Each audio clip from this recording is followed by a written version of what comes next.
Hawks21 here, back with another Splinterlands video.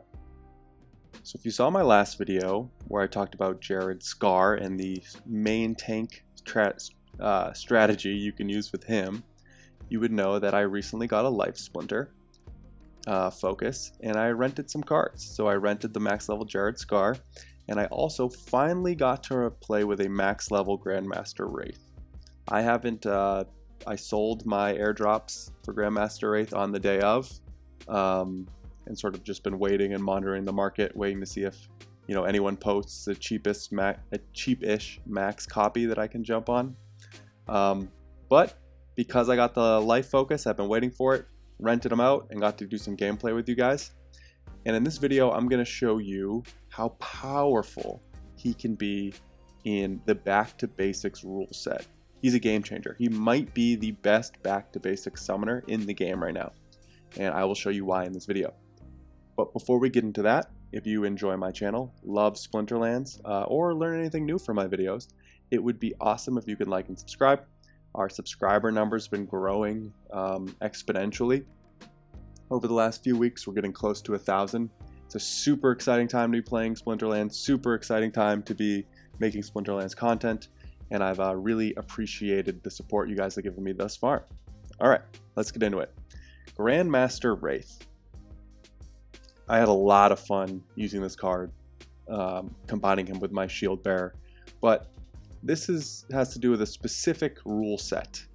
And actually, quick plug for myself, in this video right here 2 weeks ago, best rule sets for Grandmaster Rathe. If you haven't watched that, take some time to go watch it, because in it I talked about how great I thought he was going to be in the Back to Basics rule set, for some obvious reasons, in that it's basically almost like Lorna Shine, but there was one thing I didn't consider that makes him way better than Lorna Shine in this rule set, and that's the Void Armor. Let's quickly go back here.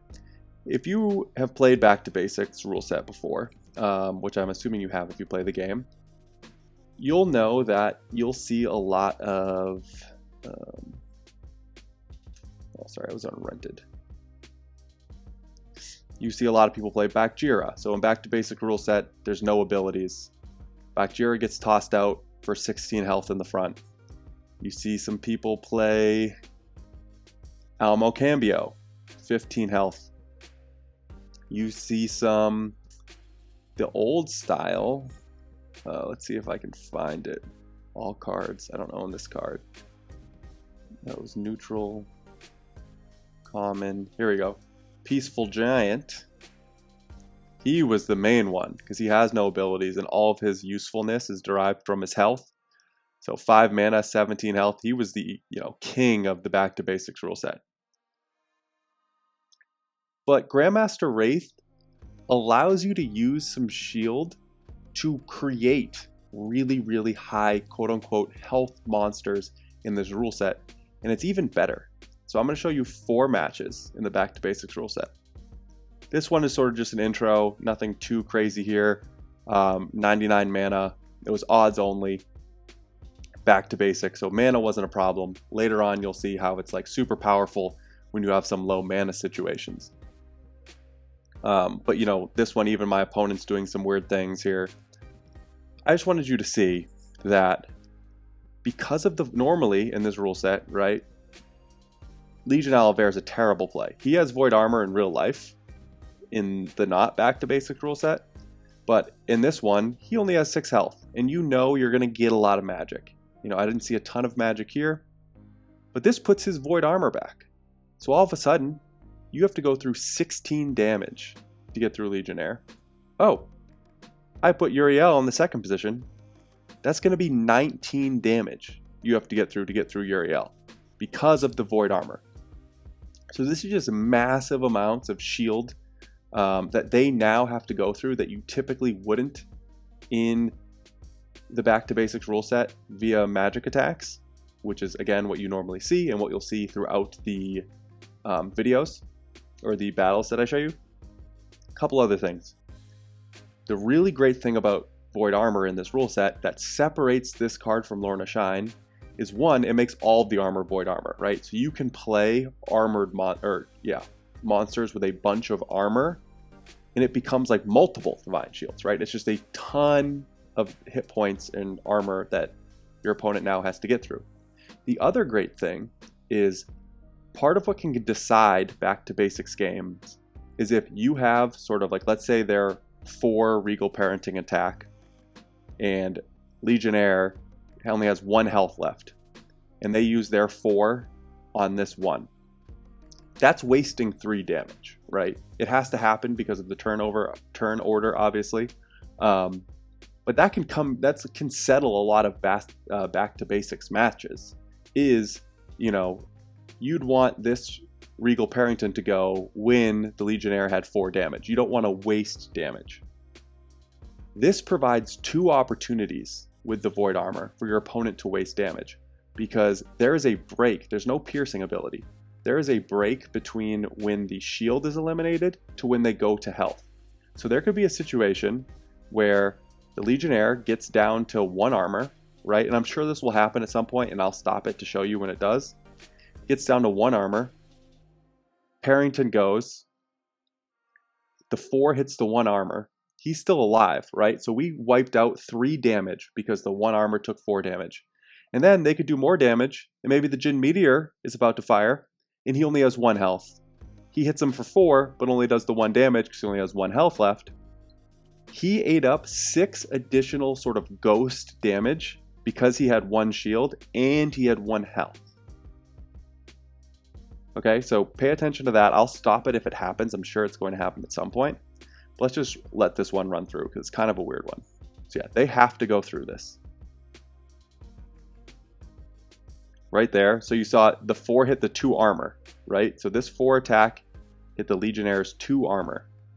So that was a waste, but the Legionnaire is still alive. Wasted 1 there because the 4 hit the 3. Now they gotta go through his armor. Again, they didn't bring a lot of magic, so it's a little different. But just so you guys get the sense.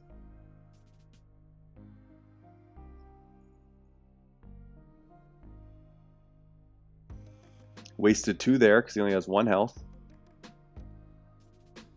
You see my Djinn Meteor 4 for 4. That's big.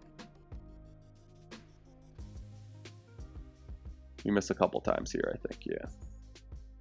It's unfortunate, but this magic attack can't miss.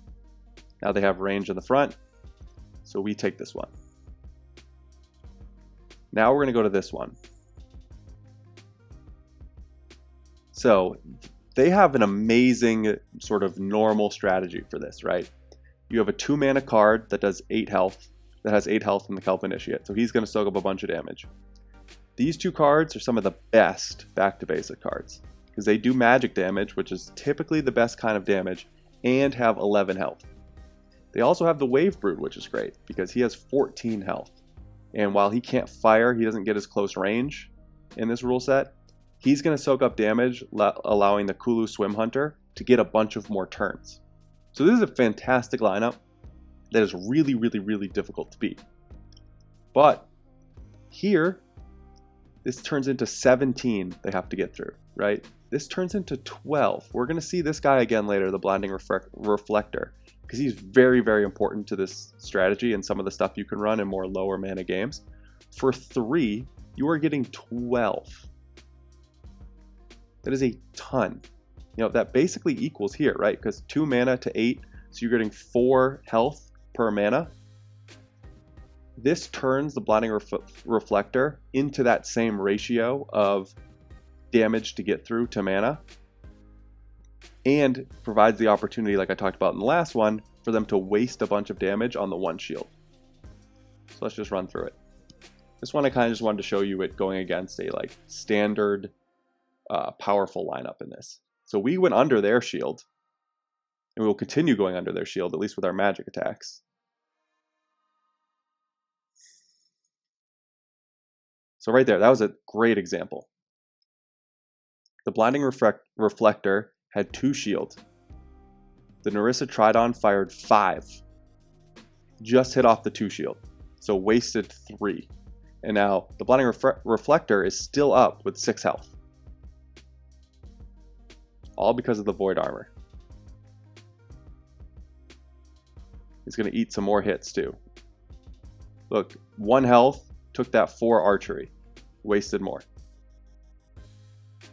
The Narissa fired 1 into the shield. I'm actually going to go back for that one. This is the perfect one of what I was trying to show. The Narissa spent her last 10 damage getting rid of 3 combined shield. So got rid of 2 and then got rid of 1 shield. 10 damage to take away 3 combined armor. You can only get that with this, with the Grandmaster Rathe. That's it. You know, we're getting pretty close to the end of our thing, right? They still have a lot of health left, but it just doesn't matter with the shield. It's going to take multiple hits for the Kulu Swim Hunter to get rid of everyone. And it's too little too late.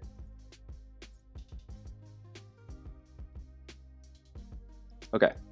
Now we have a lower mana, 27. And this is some math I want to show you, right? So here, he ends up with 12, which we talked about on the last one. So 3 for 12. He ends up with 9 because of the additional shield. And again, right, his shield will soak up. You know, it could be they haven't gotten their magic boost yet. His 1 shield could potentially soak up a 5 from the Magi of Chaos or a 4 from the Jin Bilka. I don't know what actually is going to happen, but you know, it's the 9 is even a little bit deceiving, right? But here, 9 plus 12, I'm getting 21 you know, armor plus health that my opponent has to get through for 5 mana. The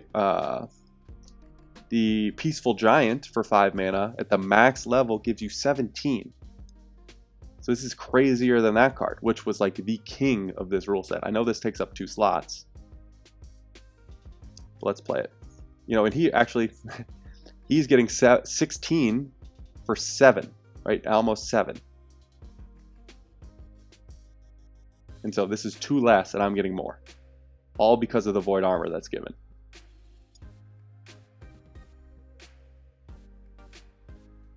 And I forgot there was Divine Shield in this one, but we both have that. You know, the Alamo, of course, takes a little bit to get through, and we missed some. Right there. He just ate 1 from the 4. And there's just... Oh, it actually happened how I thought. The Magi of Chaos. Sorry, I keep rewinding, but I want to make these points because they're important. Magi of Chaos, 5 into the 1 shield. I'm going to keep harping on that because that's huge to this strategy. You know, and at this point, we just have too much damage. And they have to keep hitting, you know, with the Divine Shield, they have to hit our guys 3 times before they actually get into any health. You have to hit off the Divine Shield, you have to hit off the Voided Armor, and then you can get to our health. So even with the magic boost that they got, Grandmaster Rathe is just too powerful in this rule set. Alright, last one, because this one's crazy. Mimosa is one of the best summoners previously. I'm going to go out and say Grandmaster Rathe is now the best back to basic summoner that we have. And you're going to see why in this rule set. Because previously, I would actually say it's Mimosa.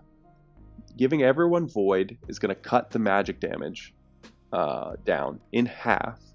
Which magic, again, as you've seen from these last battles, is the most used type of damage in these rule sets. Not only that, the second most used type of damage is ranged. As you can see, you know, I needed some space, so I brought the Prismologist. She also takes away ranged, so she is specifically designed to counter this rule set. And you'll see, these guys are fire. This guy's going to fire for 2. Billa is going to fire for 2. Crowless in the second position is going to fire for only 1. And Magi of Chaos is going to fire for 2. So my damage is getting significantly reduced here. I almost skipped this one because previously when I had to play Mimosa in this rule set, I just knew it was going to be bad. You just can't get a lot of damage out. See, 2, 2, too. I miss. That was a big miss too. It was after that miss I thought about canceling it. You know, I'm not even through their first monster yet. But the reality of the situation is it takes so long to get rid of every single monster when they have Void Shield. Void Armor, sorry. Even though all of my damage is being reduced. You know, and they also didn't bring a ton of magic damage.